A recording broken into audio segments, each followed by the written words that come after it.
Imagine this: two people start investing at the same time with the same amount of money using the same apps and opportunities.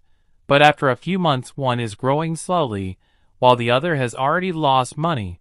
So what changed it is not luck, and it is not intelligence, it is behavior. Most beginners think investing is about picking the right stock and finding the next big winner, but the truth is people do not lose because they chose the wrong stock. They lose because they make the wrong decisions at the wrong time. A beginner sees a stock going up fast, everyone is talking about it, and social media is full of success stories, so it feels like a perfect opportunity, and they invest not because they understand it, but because they do not want to miss out. This is fear of missing out, and it is one of the biggest reasons people lose money. Then comes another mistake: buying high and selling low. When the price is rising, they feel confident and invest more, but when the market drops, fear takes over and they panic and sell at a loss. So they enter at the top and exit at the bottom. Another reason is overconfidence. After a small profit, beginners think they have figured everything out.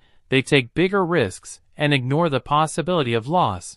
But the market rewards patience and discipline, not confidence. Many beginners also chase quick money instead of real investing. They look for fast returns and easy profits, but real investing is slow, steady, and often boring. The deeper truth is the market is not your biggest enemy. Your emotions are fear, greed, and impatience control your decisions without you realizing it. So, before investing, understand what you are putting your money into.